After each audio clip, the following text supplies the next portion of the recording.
Hello there, so we're back onto customer repairs, and this is a Cobra SOS emergency set, and it has a model number, and these are made by Maxon, and it's a 39XFM, and they work well.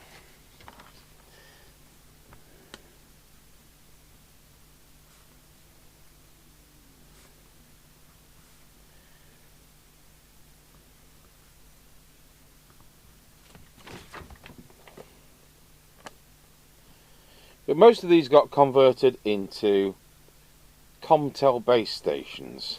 See, it's a bit like the Murphys with the Spirit 40F inside them. The Comtel bases were a Cobra SOS inside. So I don't see many of them. I've got a couple. I've got one complete one, and one where you've just got the liddy bit, the main bit. Don't think we've got a folding aerial amongst any of ours.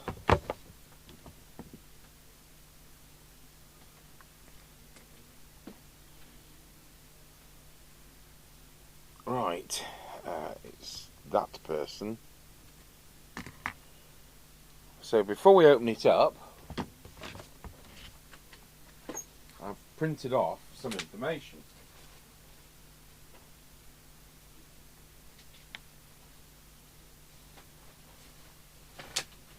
Now, we haven't got a circuit diagram, but then we have got a circuit diagram, and you'll see what I mean.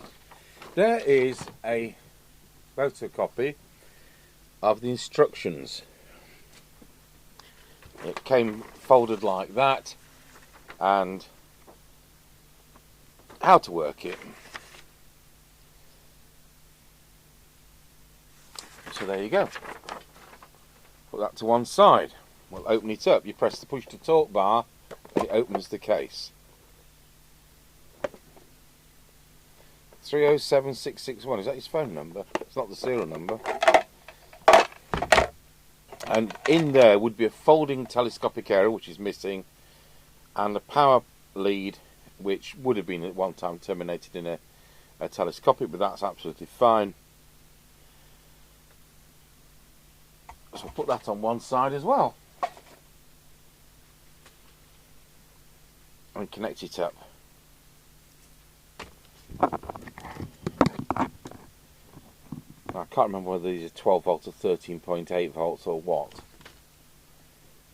Not all of these emergency sets can be used with the engine running. So here we go again. So you've seen that. So the Comtel base, which we've got a circuit for, which is one of these, that was the Comtel base station. I've shown one of these before, I've got one here, and basically it's one of these in a box with a meter, power supply, and a power on and off switch. And I think they're blue, aren't they, these? So they've kind of spun it around, you'll see. And that's the camera remote on the floor. And there is the instruction book. Sorry, the service information, the circuit diagram. But not for the power supply. So what does it say on our power input?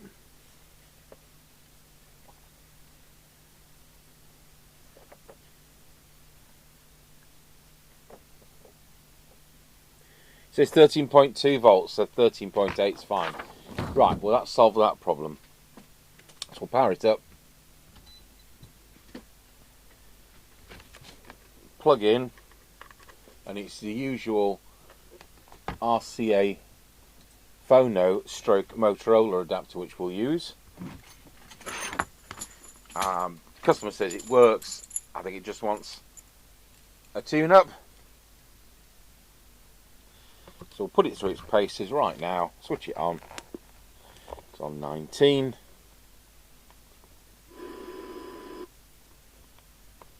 Squelch works the opposite to what you expect, and it's labelled near and far. There are some business radios work this way round. I think, was it Pi Westminster's or was it one before? And also the Tate 500 No, was it? There was a Tate anyway. I'm talking out of my bottom, I'm sure. Right, I'm just going to stick the signal generator a bit closer.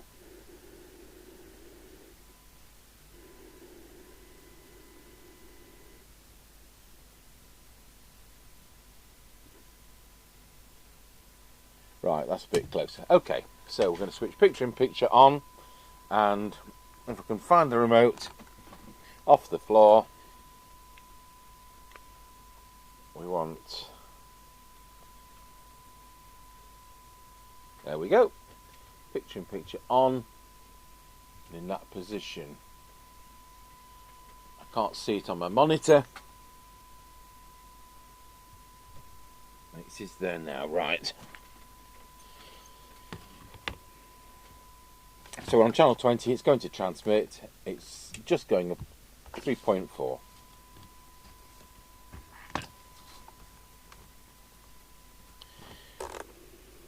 Channel 40,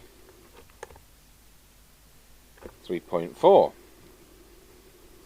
Channel 1, 3.3. Does it have low power? No, it doesn't. But at least it has a digital display, which a lot of them don't, as you know, and it can be a bit ambiguous as to what channel you're on without a display. I bet in the days of American 23 channels it was easier, but with 40 channel sets the steps between them are very narrow, of course. That knob actually lines up to the 9, which it won't do in a moment when I've taken it apart. There we go. So it doesn't have low power. The transmit current on channel 20 is 964, which is a lot for that power.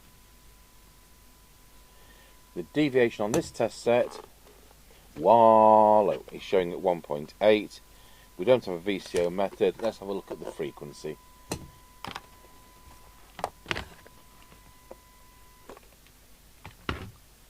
(27,79079). Test gear's been on all day. So what we need to do is to set the receive to match that. 79079. I didn't guess wrongly, did I? I thought 086 is probably where it's going to be. Just goes to show it's not being touched, and that's always nice.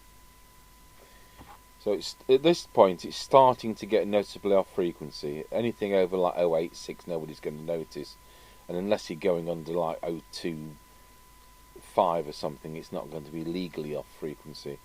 So we've now set the signal generator to the same, and I can't make any tests because I've got to take the thing out of the case. So just carry on down here. Doesn't have an S meter, doesn't have that. The switches all work because there's only one, and that's the on and off. The potentiometers work, the sockets work. It doesn't have that. But while we're crossing them, we tick these off, don't we? What a wally. Right, and the microphone works, the speaker works. We can do the squelch without anything else connected, so let's turn the squelch to full. It's coming in at 1 millivolt, bit tight. Don't know if it's adjustable, I'll have to look at the circuit. Our threshold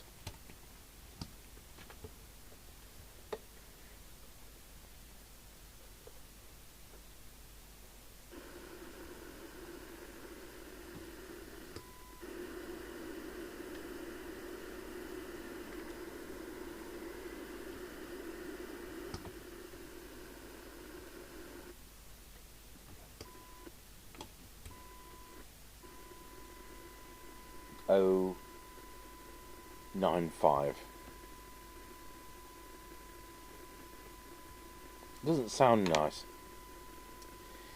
So you don't see many of these. The story goes that the warehouse had a fire and everything was smoke damaged. Although it was another part of the warehouse, none of this stock was affected, but they decided they weren't going to be able to sell them, and they were converted in the UK, because it was a UK warehouse that was affected. All the remaining stock was turned into ComTel base stations. They just took the board out, put it in this case, and you even got a power connector and the folding antenna with this base station.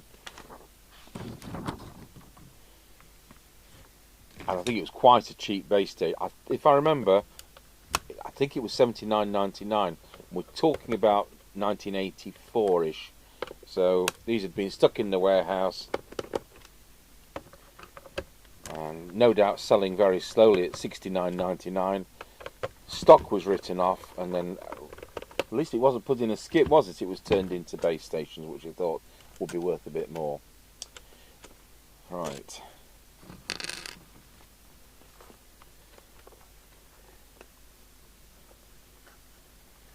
What we've got to do... Oh, it's the other side, isn't it?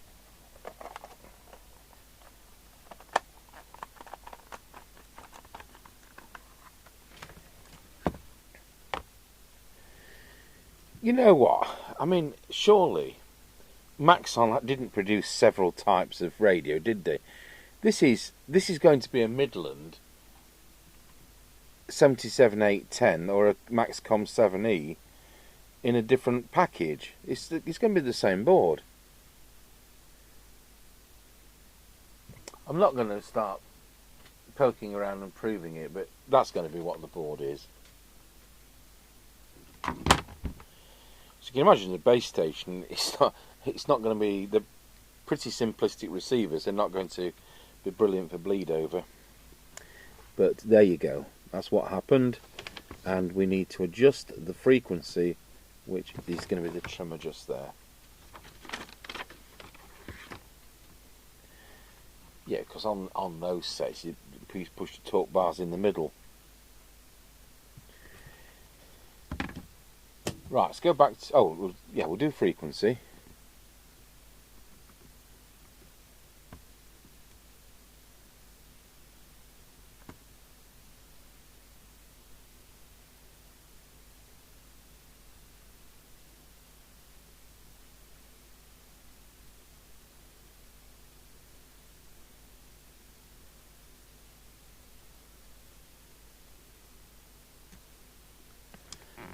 I'm going to wiggle this round. I think it's got wax in it. Try again.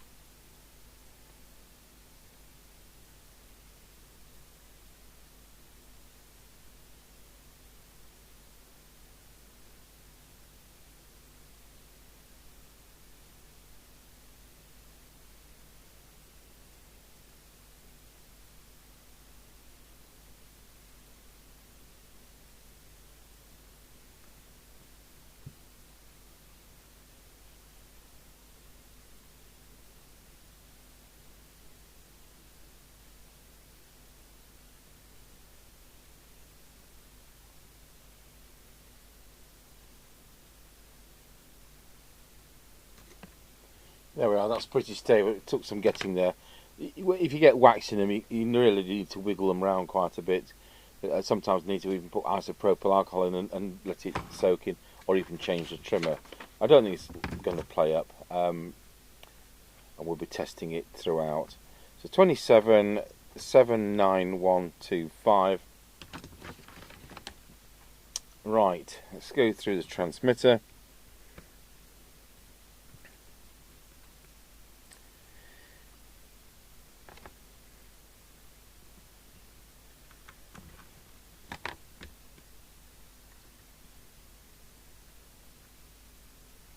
Definitely peak. Let's go back to the main meter rather than the frequency counter.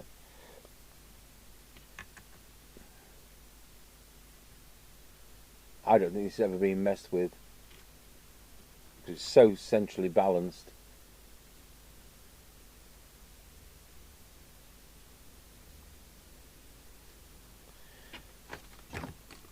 I've not put the soldering iron on, which was daft. While we're waiting for the soldering iron to warm up so I can do this and that, we'll just see where the deviation is. I think we've only got the one preset. We'll have a look at the square kit.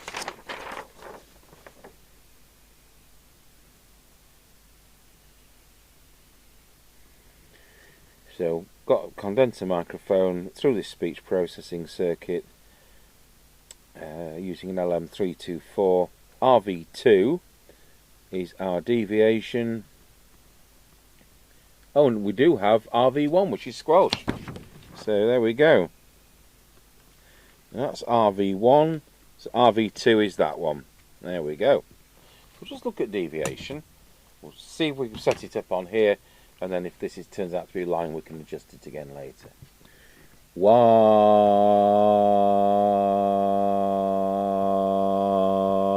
Wallow. That should be it.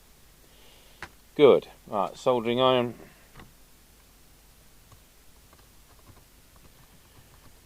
Yes, I've never thought before that it's going to be a Maxcom 70 or a Midland 77810 in a different layout.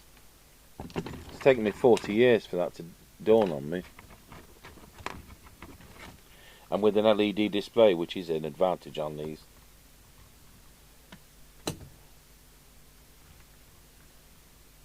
Needs a bit more heat, that.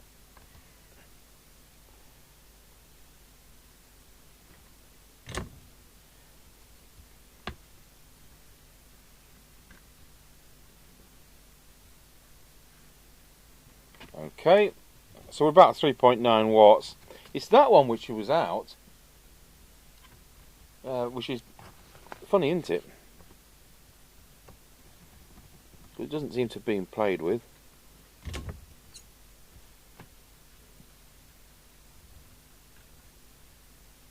There's our 4 watts.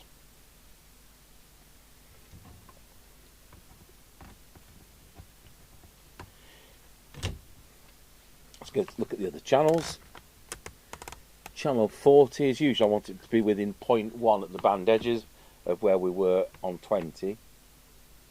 39 is 3.9 and 4.1, so that's exactly that. 4 watts, 4.1 watts, 3.9 watts. Let's go back to channel 20. See what the current consumption is. Now exactly 1 amp. Exactly 000. So we've gained half a watt for what? 20 odd milliamps, 30 milliamps. That's good. Come back to that on the other test set. No, I'll tell you what, we'll do the other test set now and get the deviation out of our hair. That's a bit fun, won't it? I'll have to pick all this up and go over there.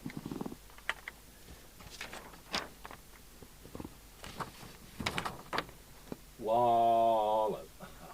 Far too high, so Marconi meter's not playing ball today.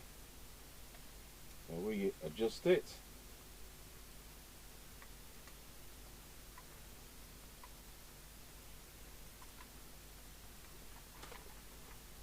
Wallow. There we go.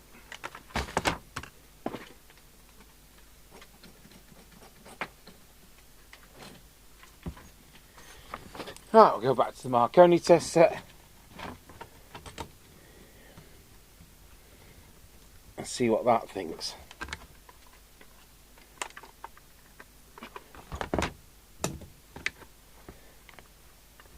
Wallow. It says 2.2, so it's not far out today.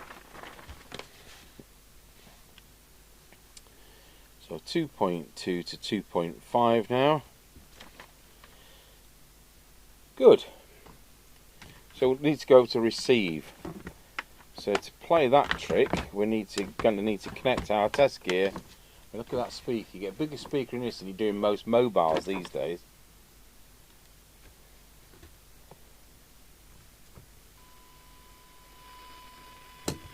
It does sound awful on receive.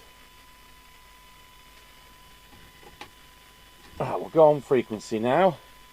So if you remember, we deliberately set the frequency low in sympathy with how it was operating. Let's just check where we are on transmit. Yeah, it's absolutely spot on. 79125. It sounds like the IF of the detector's out. It's got the it's not bad sensitivity, but we're going to find out in a moment. So we've now got that on frequency. Let's go over to our cyanide meter and we'll get this connected up to our test gear with a crocodile clip. We should only need to put the positive on. It should be getting its earth return through the aerial socket or the power lead or whatever. No, it's not very good. It's 1.2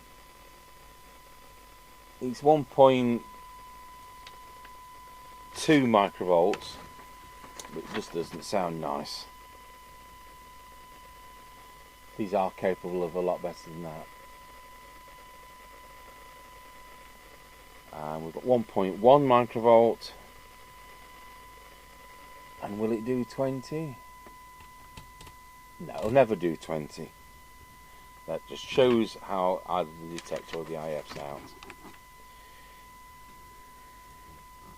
Right, here goes. This might also be why the squelch isn't good. So with 100 microvolts on the test set,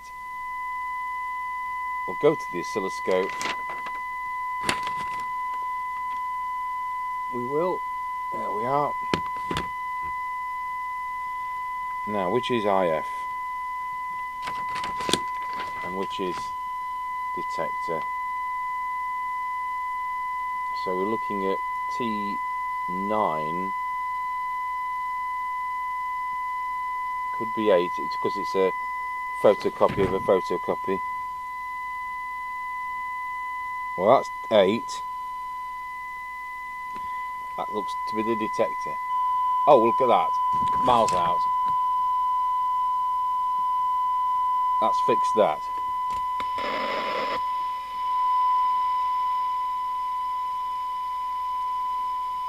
Right, we'll go over to the cyanide meter.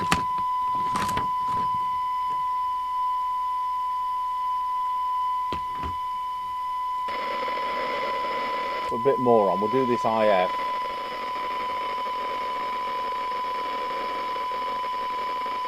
That was already spot on. So the detector was what was out.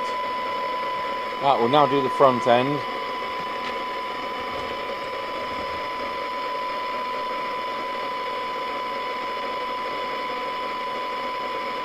That was spot on. Not quite.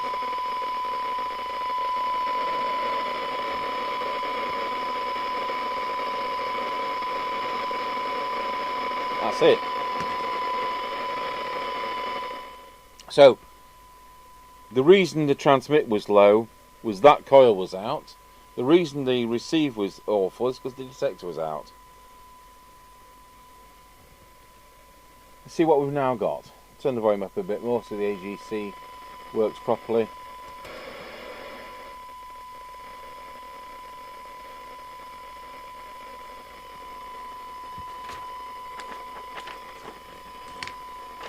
Right, here we go. New readings. 0.88.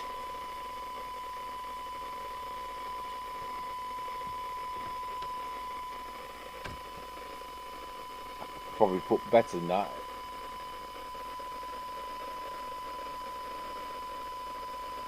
No, it's about there.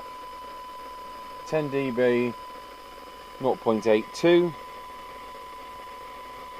It's about where you expect a Uniden mobile to be. It's now got, we can now do 20 dB, and it is 1.35 for that. 1.35 microvolts. Let's do the squelch. So we'll turn the squelch to full, opposite way to what I'm expecting. It's still harsh, so we'll get that adjusted. So it's the other preset.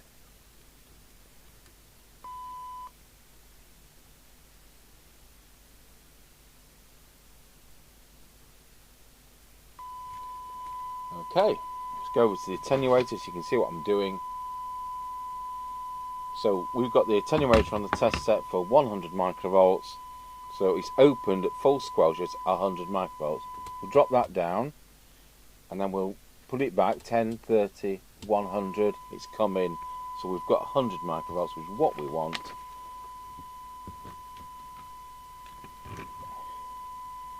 (100 microvolts), and let's see where the sensitivity now is on the squelch. We'll put the thing to standby, the test set. This discoloration is glue. It's not a Duff capacitor.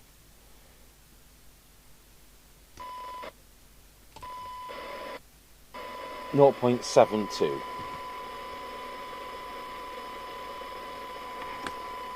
There we are. We are done. Well, what a nice radio that turned out to be.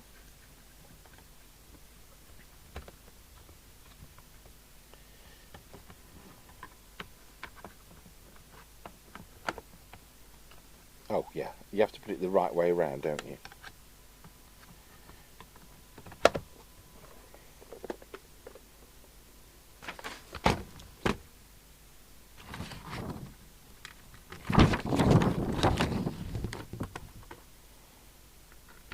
As you can see, we've been through everything, but there were only 2 adjustments which were out.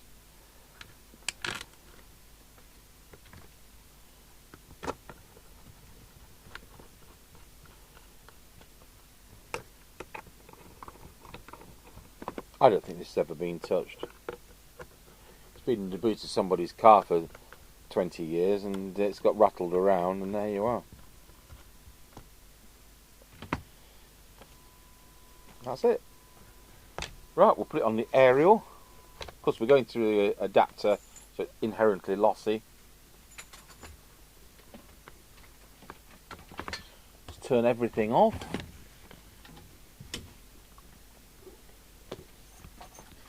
Wish they were all as quick as this. So he's got a Giessen emergency set, which we'll be doing tomorrow.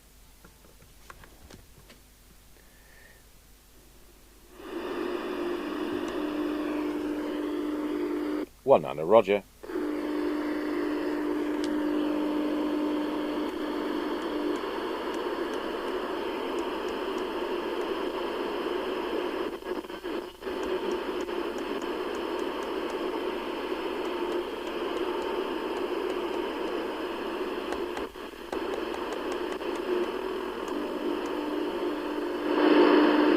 Some interference there, haven't we? Sounds like somebody's running the vacuum cleaner and clearing up all the naughtiness. So there we go. 4 watts output, 0.88 microvolts for 12 dB cyanide. Just what you expect. Thanks for watching the Cobra 39XFM, which has just dawned on me. It's the same as Maxcom 7E and a Midland 77810.